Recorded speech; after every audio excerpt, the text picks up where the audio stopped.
हनुमान जी और लंकिनी की कहानी बहुत प्रसिद्ध है और सुंदरकांड में आती है। यह प्रसंग तब का है जब भगवान श्री राम के आदेश पर हनुमान जी सीता माता की खोज में समुद्र पार करके लंका पहुंचे थे।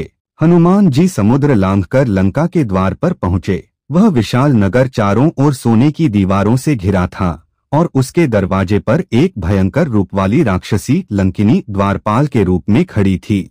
वह लंका की रक्षक थी। रावण की आज्ञा से कोई भी जीव बिना अनुमति के भीतर नहीं जा सकता था।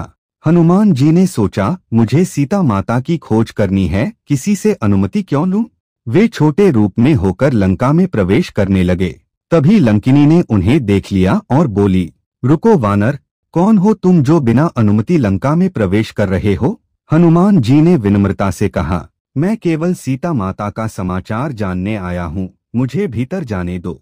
परंतु लंकिनी क्रोधित होकर बोली, कोई भी लंका में बिना रावण की आज्ञा के नहीं जा सकता, और उसने हनुमान जी को अपनी गदा से रोकने की कोशिश की। हनुमान जी ने कहा, मैं सीता माता की खोज में आया हूँ, मुझे रोकना अधर्म होगा। जब लंकिनी नहीं मानी तो हनुमान जी ने हल्का सा घूंसा मुष्टि प्रहार उसके मुंह पर मारा। उस प्रहार से लंकिनी कुछ दूर जाकर गिर पड़ी, परंतु हनुमान जी ने कोई क्रोध नहीं किया।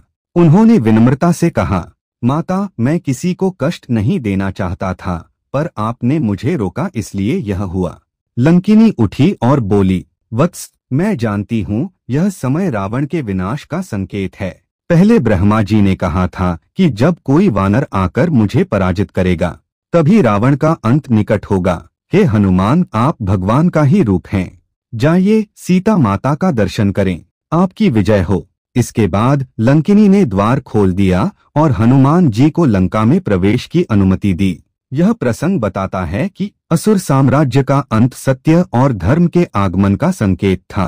हनुमान जी की विनम्रता और शक्ति दोनों ही दिव्य हैं, और लंकिनी का परिवर्तन दिखाता है कि सच्चे ईश्वर भक्त के सामने बुराई भी झुक जाती है।